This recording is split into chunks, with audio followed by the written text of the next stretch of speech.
पहला पत्रस 3 अध्याय उसके 8वें पद से लेकर 12वें पद तक हम यहाँ ध्यान देंगे। जैसा कि प्रभु के वचन में लिखा है 8वें पद में, निदान सब के सब एक मन और कृपा में और भाईचारे की प्रीति रखने वाले और करुणा में और नम्र बनो। अगर हम इस चीज़ पर ध्यान करें आज के वचन पर, तो इसे यीशु मसीह ने भी हमें बताया है कि अपना सारा बोझ मुझ पर डाल दो और मेरे सहज और हल्के जुए को अपने ऊपर ले लो और मुझसे सीखो, क्योंकि मैं मन में नम्र और दीन है। जब हमारा प्रभु नम्र और दीन है तो हमें भी क्या होना चाहिए? आज के वचन अनुसार अपने अंदर नम्रता और दीनता को लाना चाहिए।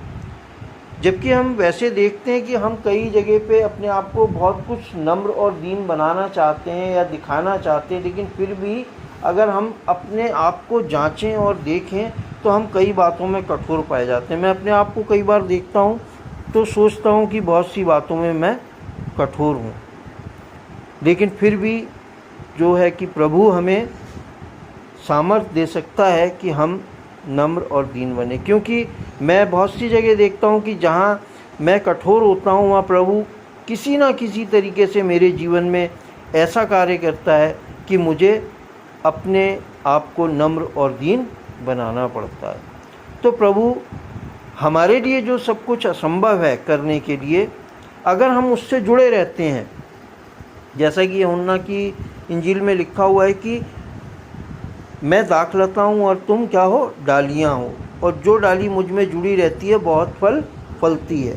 तो मैं यहाँ देखता हूँ कि सचमुच में हम अगर इस योग्य नहीं हैं, अपने प्रभु के वचन के अनुसार योग्य नहीं है, लेकिन प्रतिदिन हम प्रभु के वचन से जुड़े रहते हैं, हमारे कान उसके वचन को सुनने में लगे रहते हैं, तो हम धीरे धीरे धीरे धीरे कर जैसा वचन कहता है अंश अंश बदलते जाते हैं। और हमारे अंदर समय समय पर हम देखते हैं कि जैसा वचन कहता है कि तुम बनो, वो चीज़ें हमारे अंदर अपने आप आने लग जाती हैं।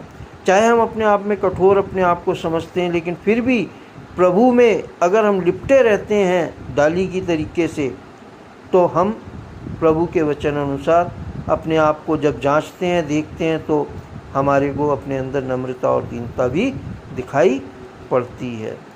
जैसा 9वें पद में लिखा है, बुराई के बदले बुराई मत करो और ना गाली के बदले गाली दो, पर इसके विपरीत आशीष ही दो, क्योंकि तुम आशीष के वारिस होने के लिए बुलाए गए हो। बुराई के बदले बुराई मत करो। ये एक बहुत बड़ा क्या कहते हैं चैलेंज होता है हर एक इंसान के लिए। क्यों? क्योंकि क्या होता है कि हम अच्छा बनना चाहते हैं, हम भले बनना चाहते हैं, हम नम्र बनना चाहते हैं, हम दीन बनना चाहते हैं, लेकिन जब कभी हम अपने से व्यवहार रखने वालों को, अपने से संगति या अपने से मिलने जुलने वालों को जब बुराई करते हुए देखते हैं, और ख़ास तौर से जब हम अपने प्रति किसी को देखते हैं कि वो हमारी बुराई कर रहा है, या हमें गाली दे रहा है, या हमारे विरोध में बातें कर रहा है, तो क्या होता है कि हम भी कुछ समय के लिए उसकी तरह बन जाते हैं। और ये बनने के लिए प्रभु का वचन कहता है कि हमें ऐसा नहीं बनना चाहिए। हमें क्या होना चाहिए? हमें इसके विपरीत क्या होना चाहिए? आशीष ही देनी चाहिए। और आशीष क्यों देनी चाहिए? हमें इस वचन को आज के को ध्यान रखना चाहिए, क्योंकि हम आशीष के वारिस होने के लिए ही बुलाए गए हैं। हमने जो कुछ अपने जीवन में पाया है, क्या हमने अपनी योग्यता से पाया है? नहीं, ये प्रभु की आशीष है कि आज जो कुछ हम हैं वो प्रभु की इच्छा और उसकी मर्जी और उसकी आशीष और उसके अनुग्रह और उसके दानों से हैं। हमारा अपना कमाया हुआ कुछ भी नहीं है जिस पर हम घमंड करते हैं, या अपनी जीविका पर, या अपने किसी बात पर, आवाज़ पर, या साज पर, या किसी ऐसे काम पर जो हम करते रहते हैं और हम इसमें अपने आप को बड़ा निपुण समझते हैं। तो अगर हम ध्यान दें तो क्या हम कभी सोच सकते थे कि आज जिस हम पद पर हैं, या आज जिस हम हालात में हैं, या आज जो हम नाम कमा रहे हैं, या आज जो हम अपने आप को निपुण समझ रहे हैं, या आज जो कुछ भी हम अपने आप में घमंड की बात सोचते हैं करने की, तो क्या हम ऐसा कुछ अपने आप से प्राप्त कर सकते थे? मैं तो अपने जीवन में देखता हूँ कि नहीं, क्योंकि मेरा पिछला जीवन जैसा था उसके हिसाब से आज के जीवन को जब मैं देखता हूँ तो मैं प्रभु का धन्यवाद करता हूँ। हाँ, बहुत सी कमियाँ आज भी मेरे अंदर पाई जाती हैं जो बार बार मेरे मन को कचोटती रहती हैं, और मैं कोशिश में लगा रहता हूँ कि किसी तरीके से ये कमियाँ भी मेरे जीवन से दूर हो जाएं, ताकि प्रभु के वचन अनुसार मैं भी प्रभु के समान सिद्ध बन सकूं, ताकि प्रभु मेरे जीवन से भी प्रसन्न हो सके। और यही सोच मैं जहाँ तक समझता हूँ हम में से हर एक को करनी चाहिए। ये कोशिश हमें हर एक को करनी चाहिए कि अपने आप पे कंट्रोल करें, क्योंकि एक जगह लिखा हुआ है, अगर हम ध्यान देंगे कि वचन कहता है कि तुम्हें भय का आत्मा नहीं दिया गया, परंतु काहे का आत्मा दिया गया है? प्रेम और संयम का आत्मा दिया, और सामर्थ्य का आत्मा दिया गया है हमें। और ये हमने अपने आप से नहीं पाया, ये भी प्रभु की आशीष है कि हमें उसने प्रेम का और संयम का और सामर्थ्य का आत्मा दिया है। क्यों? क्योंकि अगर मैं देखता हूँ अपने जीवन से कि जब कभी मैं कुछ अपने प्रभु के वचन से थोड़ा सा रॉन्ग होता हूँ तो बाद में मुझे क्या होता है? पछतावा होता है। अब ये पछतावा कहाँ से आता है? प्रभु के वचन से। लिखा हुआ है कि यीशु मसीह ने कहा, मैं तुम्हें अकेला नहीं छोड़ूंगा, अनाथ नहीं छोड़ूंगा, और मैं तुम्हें पवित्र आत्मा का दान दूंगा, एक और सहायक दूंगा जो तुम्हारी मदद करेगा। अब यही वो सहायक है जो हमें दान स्वरूप प्रभु से मिला है, जो हमारे मन को कचोटता है, हमारी गलती को इंडिकेट करता है, बताता है कि देखो यहाँ तुम गलत जा रहे हो, कुछ सुधार लाओ। क्योंकि तुम्हें काहे का आत्मा दिया गया है? प्रेम का, संयम का और सामर्थ्य का आत्मा दिया गया है। अगर हम संयम का आत्मा हमने पाया हुआ है तो एक बार गलती कर सकते हैं, लेकिन दूसरी बार हम अपने आप पे कंट्रोल कर सकते हैं। तो हमें प्रभु के वचन में लिपटे रहना है, प्रभु के वचन में जुड़े रहना है, जैसे कि एक डाली जुड़ी रहती है। हम अपने आप में कुछ नहीं कर पाएंगे, लेकिन प्रभु के वचन अनुसार हम उससे जुड़े रहकर फल लेके आने वाले बन सकेंगे। और ये हमारी अपनी सामर्थ्य नहीं है, बल्कि प्रभु के उस आत्मा की सामर्थ्य है जो हमारे अंदर कार्य करता है, हमारे अंदर प्रेम को पैदा करता है, हमारे अंदर संयम को पैदा करता है और हमारे अंदर सामर्थ्य को भी पैदा करता है। 11वें पद में ध्यान देंगे, 10वें पद में, क्योंकि जो कोई जीवन की इच्छा रखता है और अच्छे दिन देखना चाहता है, वह अपनी जीभ को बुराई से और अपने होठों को छल की बातें करने से रोके रहे। हर कोई चाहता है कि जीवन में अच्छे दिन देखे, हैं? हर कोई चाहता है कि मेरा जीवन जो है, कुछ आयु मेरी लंबी हो, मेरा जीवन लंबा हो, मैं कुछ अच्छा काम करूं, मैं अपने जीवन में अच्छे दिन देखूं, हैं? हर एक की ये कामना होती है। लेकिन अगर सचमुच में हमारी भी ये इच्छा है, कामना है कि हम अपने जीवन में जीवन की हम कामना रखते हैं और इच्छा रखते हैं और अच्छे दिन देखना चाहते हैं, तो हमें सबसे पहले अपने जीभ के ऊपर कंट्रोल करना पड़ेगा। क्योंकि वचन हमें साफ बताता है कि जो कोई अच्छे दिन देखना चाहता है वह अपनी जीभ को बुराई से और अपने होठों को छल की बातें करने से रोके रहे। अक्सर क्या होता है कि जीभ हमारे शरीर का, वचन में हमने पढ़ा हुआ है कि जीभ हमारे शरीर का ऐसा अंग है जो नरक की ज्वाला से जलता रहता है। हम नहीं चाहते हैं कि हम बुराई करें किसी की, हम नहीं चाहते हैं कि हम छल की बात करें, हम नहीं चाहते हैं कि झूठ बोलें, लेकिन अचानक हमारी जीभ जो है पलटा खा जाती है। लिखा हुआ है कि घोड़ों को काबू में करने के लिए लगाम होती है, एक बहुत बड़े जहाज को काबू में करने के लिए पतवार होती है जो उसके दिशा को निर्देशित करती है। इसी प्रकार से जीव जो है हमारा वो अंग है, अगर हम इसको भी कंट्रोल कर सकेंगे, इस पर भी लगाम लगा सकेंगे, इस पर भी अगर हम काबू पा सकेंगे, तो हम अपने जीवनों को अच्छे दिनों को देखने के लिए आगे बढ़ा सकेंगे। अन्यथा क्या होगा कि अगर हम अपनी जीभ पर ही कंट्रोल नहीं करेंगे तो क्या होगा कि हमारा जीवन जो है, अगर मान के चलो जैसे एक बड़ा जहाज है, अगर उसकी पतवार पर नाविक को कंट्रोल ना हो तो क्या होगा, डमाडोल होने लग जाएगा और हो सकता है कि हवा के तेज हिलकोरों से, आंधी या तूफान से वो जहाज डूब भी जाए। इसी प्रकार अगर घोड़े की लगाम को अगर सवार जो है ढंग से नहीं पकड़ेगा तो घोड़ा क्या बेकाबू हो सकता है, अपने सवार को भी उठा के गिरा सकता है, पटक सकता है और उसका सवार भी जख्मी हो सकता है या मारा जा सकता है? इसी प्रकार से ये जीव जो है इसको कंट्रोल करना हमारे लिए बहुत ज़रूरी है।